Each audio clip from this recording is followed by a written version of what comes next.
छीटा जवानी के उबेद हो, मनवा से मनवा के जुबेद हो। छीटा जवानी के उड़ेद हो, मनवा से मनवा के जुड़ेद हो।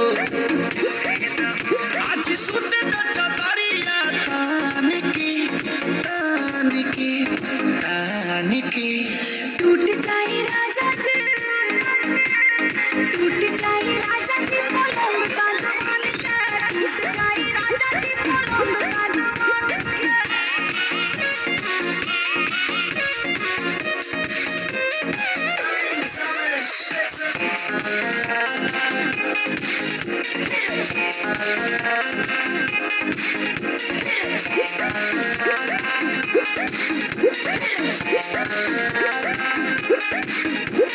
छुए त बदन की देखो न कटन की, चदर बिछा देहनी। पलंग जी मन पिघलाते हनी, पलंग पर झुलुआ झुलाते हनी। छुए त बदन की देखो न कटन की, चदर बिछा देहनी। पलंग जी मन पिघलाते हनी, पलंग पर झुलुआ झुलाते हनी। परियार बट बेड अब फान के फान के फान के।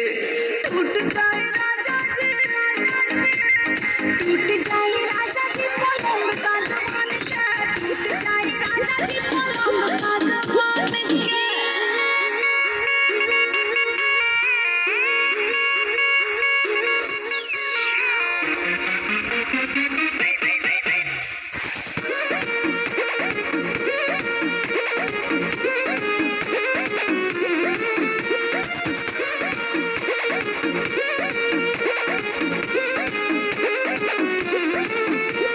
बने त बेसरमी देहिया में गरमी पैठे लागी हो।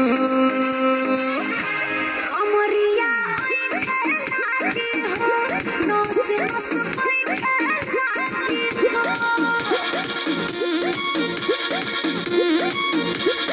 बने त बेसरमी देहिया में गरमी पैठे लागी हो। कमरिया ऐठे लागी हो, नस नस पैठे लागी हो।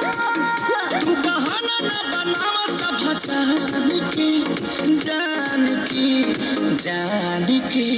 टूट जाए राजा